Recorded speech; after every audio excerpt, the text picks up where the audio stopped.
Welcome! This is our 8th video in our series where we're helping you to build courage with chaos and live your best life. I'm Vanessa Wideski and I'm here with Tom Campbell. Hi Vanessa. Hi Tom. So we're doing it again. Let's get started. What's the subject today? Today we're looking at trauma. Why do we have it? Where does it come from? And how do we overcome it? I'm a very average person. And as most average people, I've experienced a lot of trauma. And your model has helped me to move through my trauma and overcome it.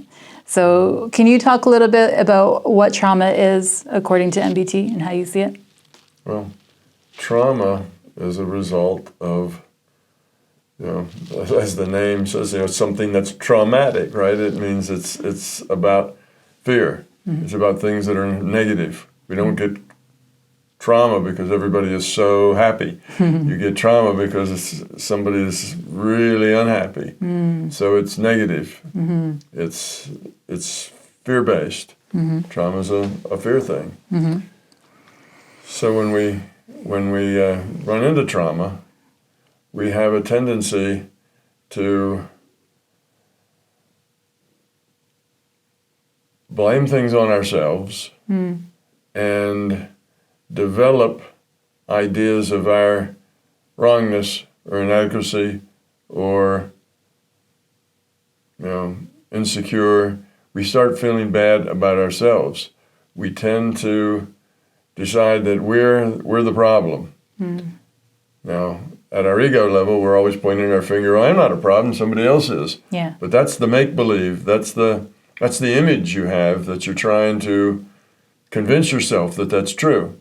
So in our intellect, we say that, it's somebody else's fault. At a deeper level, we think it's our fault. We're defective. Right. We're not good enough. We just don't have what it takes. We're not lovable. Yeah.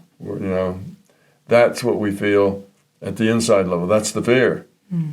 Okay, well, trauma comes along and it gives you a fear like that. Generally, it's a negative fear about yourself.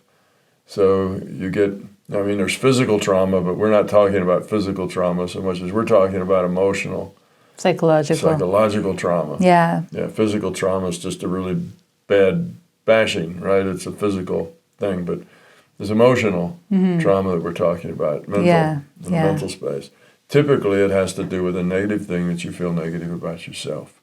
So let's say you have, we talk about the PTSD, and we talk about that in association with military a lot, but that's because the military see a lot of horrible things, sometimes do a lot of horrible things. Right. And between the two of those, it's hard sometimes for them to say, yeah, but it was all justified. All needed to be done. Couldn't have done it any other way. Some of them can say that. And the ones that say that don't suffer from trauma. The ones that are more sensitive, more caring, more thoughtful, just think, oh, that was horrible.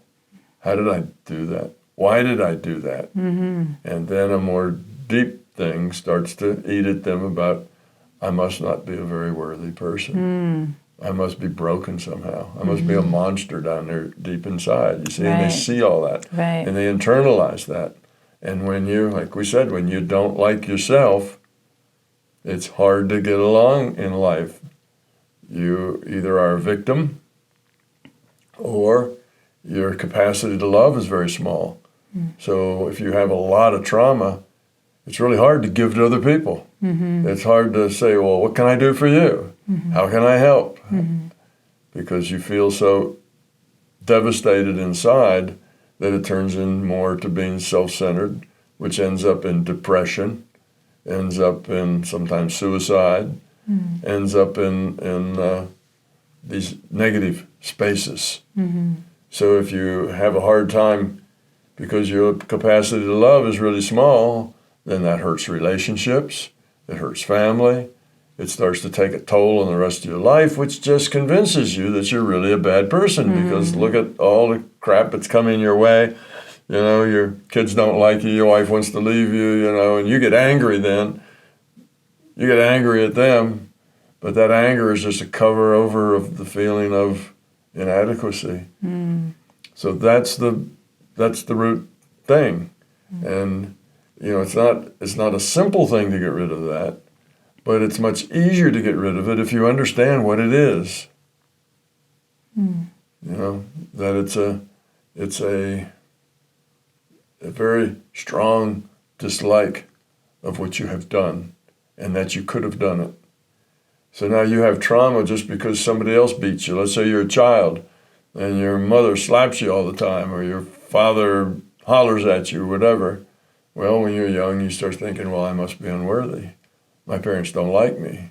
My mother slaps me all the time, so I must not be very valuable.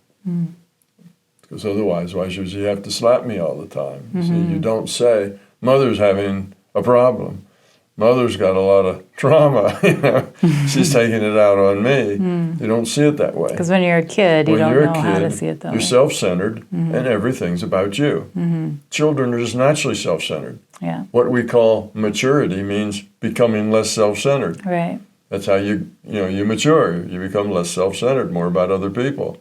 Well, when you're small, it's all about you. You're at the center of your universe, and if somebody treats you badly, then it must be about you. Because you don't have a big enough perspective to see that it's about somebody else. Right. And while that might happen, it's about you.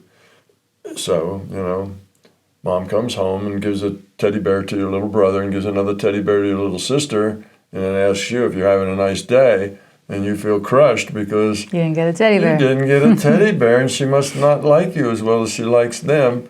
And something as trivial as that to a 3-year-old is enough so that the rest of their life, they're 50 and 60 years old, and they feel inadequate because when they were 3, they didn't get a teddy bear. Right. And you look at it intellectually and you say, well, that's silly. You laugh about that. But the feeling of inadequacy at 3 continues on. Because once you have the belief that you're inadequate, you start interpreting your reality that way. So now you're inadequate because you didn't get the teddy bear, but then when, you get told to go to bed or any other kind of normal thing, you kind of feel like, well, that's because they don't want me around. Rather than, well, it's my bedtime, and kids go to bed early, oh, they want to get rid of me. You see, you interpret things that aren't negative to be negative because you believe in that. And pretty soon your whole life is just a whole full of examples of your smallness, of your inadequacy. So, somebody gets upset with you. Instead of thinking, well, gee, they're having a bad day, you think, well, I did something wrong. I shouldn't have said that. I shouldn't have done this other thing. So you just interpret everything in terms of you. Well, that's being self-centered. You see, it's all about you. Everything that happens somehow is about you. If it's a really happy thing that happens, then that's about you and you feel really good. But if it's a negative thing that happens, you feel really bad about yourself. So that is trauma. It's fear turned into self-loathing, turned into dysfunction. That's trauma. That's trauma. Okay. So the trauma you can be traumatized by almost anything. Yeah, and what I find is that oftentimes people they might even listen to this and be like, yeah, but my trauma's real. Like it's not that I just didn't get a teddy bear. I was abused. I was molested. I was abandoned. Like all these, like my trauma's worse, and nobody would understand how bad it is, right? And so, what do you have to say to that? Well, that's real. Everybody has their trauma is real. If you're some 50-year-old that's feeling inadequate, and because of that you don't get promotions and other things because you tend to hang in the back, you're the violet type rather than the arrogant type, well, it's hard on your life too. So trauma, there's all kinds of trauma. There's some people are more traumatized than others. All trauma isn't exactly the same. Some is very strong trauma, some is not. Some leads to suicide, and some just leads to Feelings of feeling inadequacy. kind of, Yeah. You know, your life is kind of, and you feel like you've always been all your life. You know, and maybe no more than that. Right. So all traumas are not created equal. Some of them are more serious and deeper and more powerful than others. It depends on, you know, the person. How deep the hurt was, how much they got it. But trauma, an event that traumatizes one person will not traumatize another. Right, right. It's a person gets traumatized because of their acceptance of that negativity. If they reject that negativity, there's no drama. Oh, I like that. So the person gets traumatized because of their acceptance of that negativity.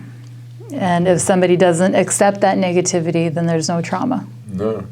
So, like I said with the soldier, if the soldier says, yeah, well, we needed to do that, you know, they're not accepting the negativity. then they just don't accept that there's anything negative about that they should feel bad about. So they don't. You know, there's people that are traumatized just by politics that we have today. You know, what are we going to do? What are we going to do? Right, they're all on a Twitter. Right. How could we be like this? And there's people that are traumatized just because they look at the internet and they see all the violence and all the abuse, and they hear all the people complaining about how awful it is, and they get traumatized in the sense that life is hopeless. You know, particularly if they're young. They're 16 years old, they read all this negative stuff about what the world out there is like. They don't have the bigger picture, so they can't put it in context. And it's just like, why bother? By the time I get to be an adult and out there in the world, everything's going to be gone to hell in a handbasket. Right. There's no even point to try. Yeah. I just want to go dig a hole and get in it and wait for the end. And you find kids that are getting depressed and they're really upset. Yeah. So you're going to be traumatized by many things different from things. not getting a teddy bear, which is laughable as an adult, but it's not laughable as a child who feels like he was slighted on purpose. And you can be traumatized by your parents leaving you, or by somebody physically abusing you, sexually abusing you, all these things. Any kind of abuse. Yeah, it can be traumatizing. But it's funny because you're right, it doesn't affect the same people, the same two people. The same way. Right. Trauma is, when you get traumatized, it's you kind of accepting that negative stuff on you. You get it. If you just push back, okay, let's take something that's really a terrible thing, something awful, like what? You get beat up. You get physically beat up by somebody. And if by somebody you love and care about. By somebody you that love can be and care about. traumatizing. You get beat up by your mother. Okay. You get beat up by your father, you get beat up by your big brother, whatever it is. If you're constantly being beaten, that can traumatize you. Yeah.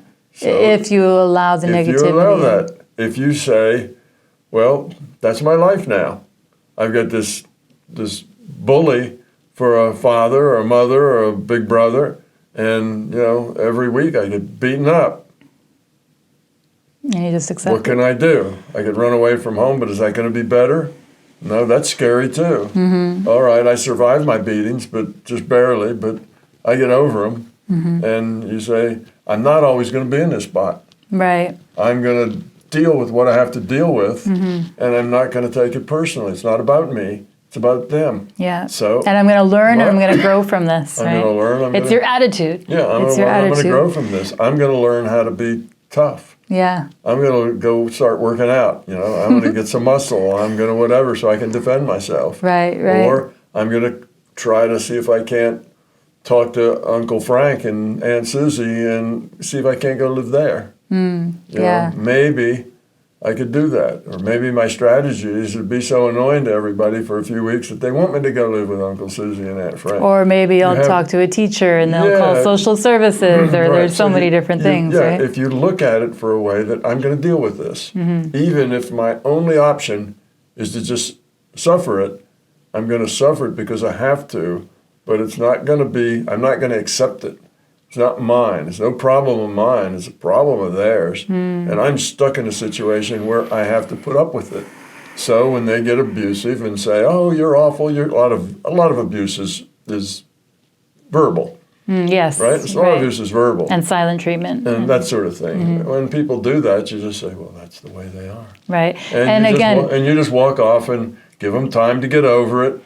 And for adults, it's easier. For children, not so much, because they are... Children, not so much. They don't have the context where they can see it as somebody else's problem. Yeah. Everything they see is their own problem. Thankfully, as children, as children grow up and they mature into adults, they can start learning these ideas and concepts, and then letting go of the trauma that they may have held on to from childhood.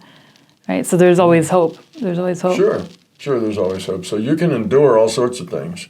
Lots of people endure, and your life may be tough, but if you feel bad about yourself, you feel inadequate, unlovable, defective, all those things, then that's where the trauma comes from. It doesn't come just because you're abused. Yeah, it doesn't come from the incident. There are people who are abused and they don't get that trauma. There are kids that look at all that terrible stuff going on the internet and all those silly conspiracy theories that are all full of fear, and the violence that they see and the trolls that come on that are really nasty and hateful, and they just blow it off. I won't go to the internet. I don't need to subject myself to that. Let's go fishing. Let's do something else. Right. And they just deal with it. Yeah. They don't do it. And others are drawn by it. Yeah, but look at all this dysfunction. Look at all this misery. And try to fight back. How can I live in that? They start feeling sorry for themselves. Right. Why me? Why do these trolls all pick on me?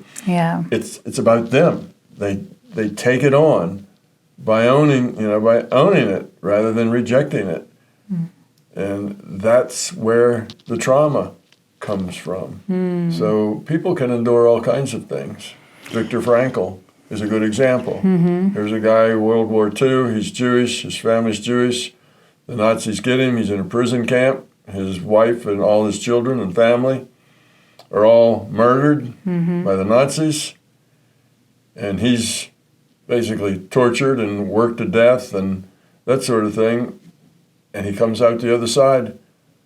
I think I have a new model of being and getting things done and understanding people. He didn't blame people. He just figured, well, that's the way it was. And he probably understood that a lot of these people were doing the things they were doing because they had to. Yeah. Not because it's what they wanted to do. Right. But there was a system behind them driving. If they said, no, I don't think I want to do this. This is not moral. Well, then they would have been shot. So they were trapped. He was trapped. Life just ran over him. Everybody he loved was dead. He didn't feel, oh, woe is me, why it was so unfair. Right. See, that's self-pity. It doesn't help. Doesn't help. Yeah, no, life isn't fair. Life has never been promised to you to be fair. Right, exactly. Sometimes you get the bear, sometimes the bear gets you. Yeah. And it's just not unfair. It's just the way life is. Right. And the people out there suffering, they say, oh, yeah, easy for you. You've never been bitten by a bear. But it's not that way. They're still feeling self-pity, and they have suffered more than you. My suffering's deeper than your suffering. We're going to do a little competitive suffering here. Right. Yeah. So you have to kind of participate in the trauma. Even the child, you can take a child and they're with their parents and they're walking in a park and they have a bag of popcorn and everything's good, and some muggers jump out and maybe kill the parents right in front of the child. Well, the child feels insecure because they thought he was protected by his parents. His sense of security was from his parents. Yeah. But yet somebody jumps out and beats the parents up, maybe beats them to death or something, and just to get their money. Yeah. So he loses a sense of being secure. And then so now he's fearful, he's frightened. That's one way it can go. Or you can turn into Batman. Or you can turn into Batman. But yeah, because you always have a choice, right? And there's so many stories of people who have endured adversity, right? Scott Peck, he's another one, the boy they called It, where he was beaten, he was abused, and then he went on to be a very inspirational person in many people's lives. So, one person's trauma is just another person's hard time. And the difference is whether or not you own it. Whether you come away with fear, So the child comes away with fear, and now he's insecure, and now he cries every night, and he has nightmares, and he doesn't want to leave the house, and he has all these fears going on, and that'll be trauma. And 50 years later, if he doesn't learn to let go of that fear, he has the trauma. Yeah. The trauma stays with him as long as the fear, and the fear will stay with him forever if he doesn't take steps to get rid of it. You can take steps to get rid of it. If you don't get rid of it, you own it. You'll keep it. That's right. Until you end up at a bad end. Yeah. So you have to take those steps to get rid of it. Right. And a wise man once told me that the difference between wonderful happiness and terrible misery is a shift in perception. Yeah, just a shift in perception. Yeah, you said that the other day at your immersive. You just see things differently. You see, Viktor Frankl could have been tortured and all that, and his family was dead, and he could have said, woe is me, unfair. He could have gone deep into self-pity, which some people did.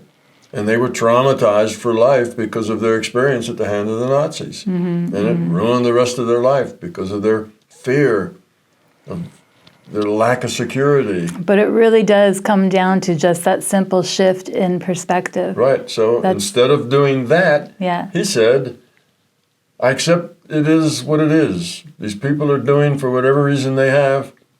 I happen to be here in this place where I'm being tortured and my family's being killed. I have to deal with it.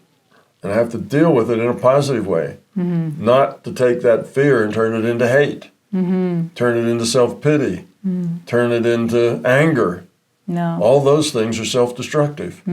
So you have to take that and say, what can I learn from this? Exactly. Well, I see all these minds, and I see how they're being pushed, and I see what they're doing, horrible things, and why are they doing those horrible things?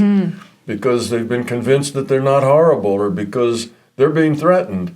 So he thinks of all of that, and he goes, oh, I think I've come up with a new, I think it was called logotherapy, a new model of how to help people in these situations. Yeah, he also noticed, he became more of an observer too, where he watched and he learned based on other people's behaviors, and he could see when a prisoner came in, he could predict if they were going to die or if they were going to survive. Right. And then he said the people who had something to live for, they were the ones who would survive. And so then he was quoted for saying, I think he who has a why can endure almost any how.